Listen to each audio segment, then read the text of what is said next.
Hello, I am going to show you how to write a melody in 5 simple steps. Step 1, choose a rhythm. I'm gonna go with 4/4 just because it's natural. Step 2, choose a tempo. I'm gonna go with 126 BPM. That's oddly specific, isn't it?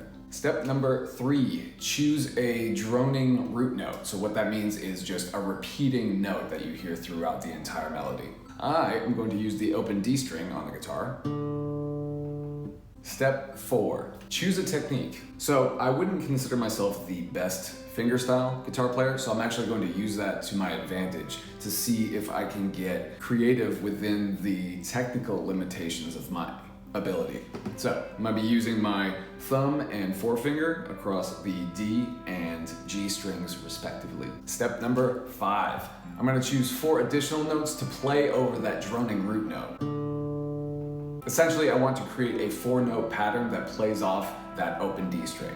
All right, so I've got my tempo set up, 126 BPM. It's going on in the headphones so you don't have to hear it, but I'm going to just take everything and put it all together. So we have this.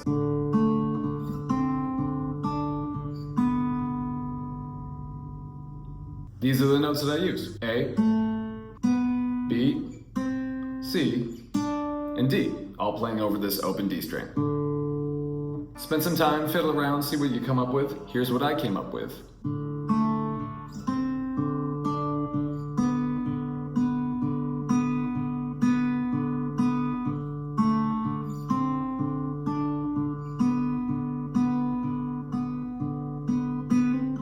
So upon further analysis, I have deduced that the notes I played fall very nicely into the Dorian mode in D. So D Dorian. Sounds like this.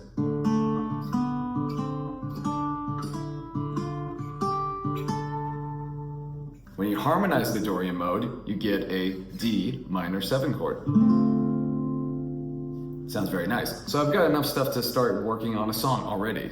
So there it is. Hope you like that. This is gonna be one of the many things that I'm gonna be teaching at an upcoming songwriting masterclass at Encore School of Music and Arts in Clarksville, Indiana. The masterclass is gonna be happening on Saturday, April 5th. So head to Encore's Instagram or Facebook to get more information there, or shoot me a DM. I'll be happy to tell you all the details. Thanks.